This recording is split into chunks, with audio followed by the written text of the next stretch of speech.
Je Davia. suis très heureuse de vous recevoir, Jean-Louis Pierradji. Bienvenue, très chère Sandra. Merci, bonjour Dave. On vous retrouve dans un instant pour la chronique du jour au sommaire art et environnement. Ça tombe bien puisque nous évoquons aujourd'hui l'île aux arbres, monuments végétaux de Corse, édité par Albiane et l'Office de l'environnement de la Corse. Un ouvrage que vous signez, Jean-Louis Pierradji. Les photos sont d'Éric Volto et la Corse compte plusieurs millions d'arbres, parmi eux quelques spécimens spectaculaires ont retenu votre attention.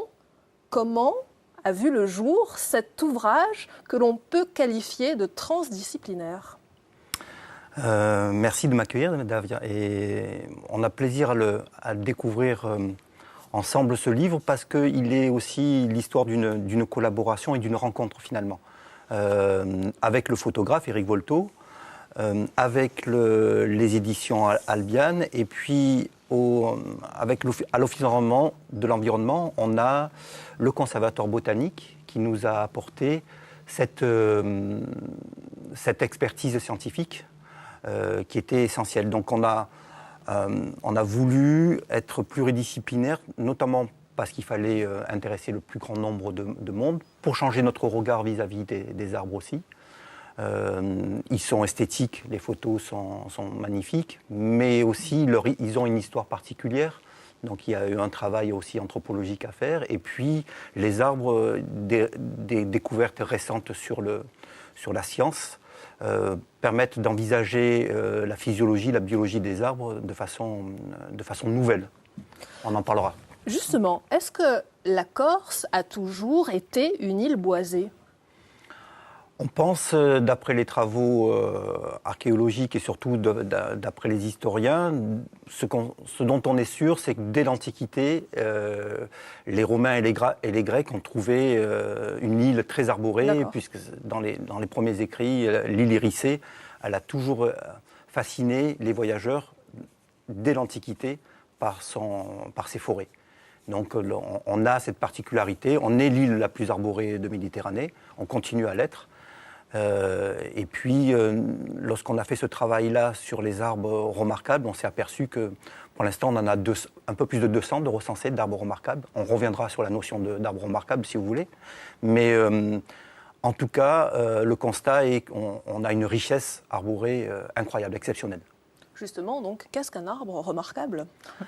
Alors, la notion d'arbre remarquable a voyagé, a changé au cours des années. Ce qui était les arbres remarquables du 19e siècle ne sont plus... voilà. Alors, aujourd'hui, on a une commission, Arbres remarquables de Corse, gérée par l'Office de l'environnement. Et dans ces critères-là, si vous avez un arbre dans votre village ou dans votre jardin qui serait susceptible d'être classé arbre remarquable, il y a plusieurs critères. Il peut être par ses dimensions exceptionnelles. Démesuré, la taille, la circonférence du tronc, etc. Il peut l'être aussi par son ancienneté. Est-ce qu'il a plusieurs centaines d'années?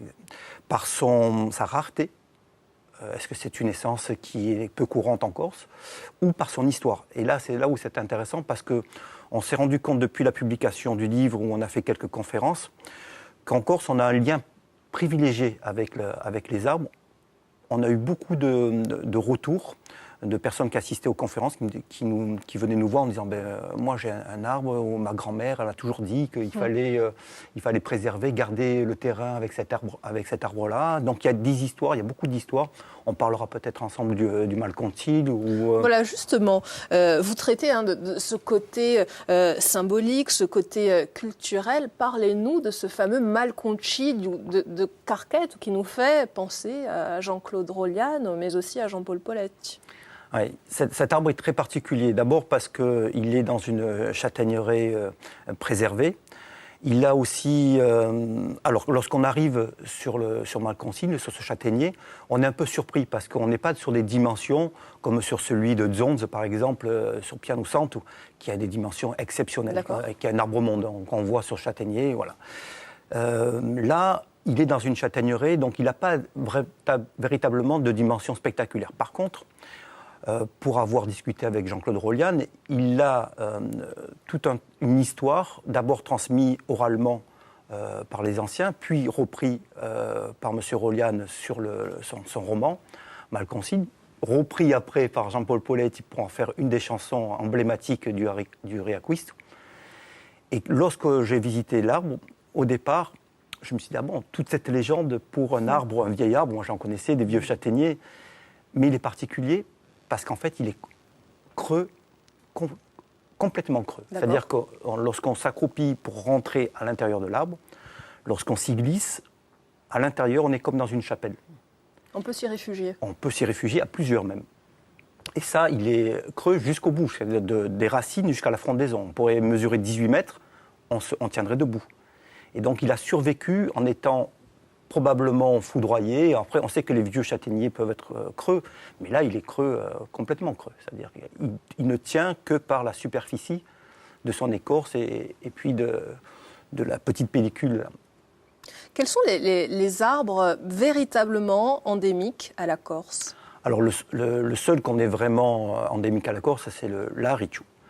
Mais après, le Pin-Arichou. Mais après, on a énormément d'arbres qui sont remarquables parce qu'on est une île très arborée, on a une forêt encore ancienne. Donc, les larichis sont très présents pour nous, mais la châtaigneraie, pour nous, on a des vieilles châtaigneraies, des châtaigneraies anciennes. On a des forêts anciennes aussi avec des vieux chênes. On a des chênes qui ont plusieurs centaines d'années. Donc c'est ça qui nous fait notre particularité. L'endémisme, parce qu'on est une île, mais aussi le fait d'avoir été préservé de l'industrialisation. Alors on n'a pas été préservé partout, parce que vous savez que 3/4 de la châtaigneraie a failli disparaître à cause de l'industrie du tanin. Toute la castagniche s'est retrouvée en coupe pour finir dans les usines qu'on connaît tous, Follet, Licarquette, etc. Mais il y a certaines châtaigneraies, par exemple celle de Pianel, qui a été préservée parce qu'elle était trop éloignée. Voilà. Donc là aussi. Bien sûr. Justement, on parle souvent de l'abandon et de l'état catastrophique dans lequel se trouvent les châtaigneraies corses, à l'exemple, à l'instar de Pianel, que vous citez à l'instant. Est-ce qu'il y a d'autres châtaigneraies qui repartent et qui suscitent un engouement et un intérêt particulier ? Alors, il y en a quelques-unes, mais on aimerait que ça se développe davantage. Bon, il est vrai qu'on a changé de société, on n'est plus la civilisation du châtaignier comme on l'a pu l'être pendant plusieurs centaines d'années. Et c'est dommage parce qu'en fait, dans cette façon, dans cette culture autour de la châtaigne, il n'y a pas que les usages agricoles. On a avec cette culture-là, on a développé des usages de vie en commun, des usages d'artisanat, des usages de littérature, des savoirs. On a véhiculé tout un imaginaire qui allait au-delà simplement de l'usage agricole. Et c'est ce que je trouve dommage d'abandonner. Il faudrait qu'on ait davantage d'héritage. Alors peut-être qu'on va y aller, on va y retrouver. Donc là, on parle de Reacquist. Il faudrait un Reacquist complet, pas que sur la langue et puis sur le champ. Il faudrait un Reacquist sur aussi les usages agricoles et sur l'artisanat. On peut l'avoir peut-être par la science et par les usages, encore sur les usages agricoles, sur la farine de châtaigne, bien sûr. Mais par la science, moi j'ai découvert par hasard, en allant sur la châtaignerie de Pianel, j'ai rencontré le castagniculteur qui est aussi enseignant-chercheur, qui travaillait sur la communication des châtaigniers.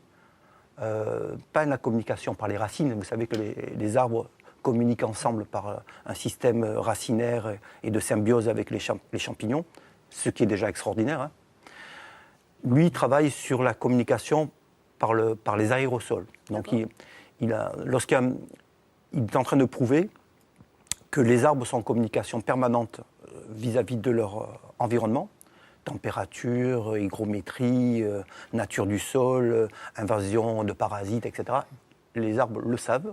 Et non seulement lorsqu'ils ont cette information-là, ils sont capables de la communiquer à l'ensemble de la châtaigneraie. D'accord. Donc il a mis des capteurs dans sa châtaigneraie et chaque fois qu'il y a un stress, il s'aperçoit que l'information de ce stress-là est communiquée à l'ensemble de la châtaigneraie. Donc ça, c'est extraordinaire. On parle d'êtres vivants qui n'ont pas de système nerveux central, comme vous et moi. Et donc, mais qui sont hyperconnectés. Mais qui sont hyperconnectés. Merci Jean-Louis Pierradj.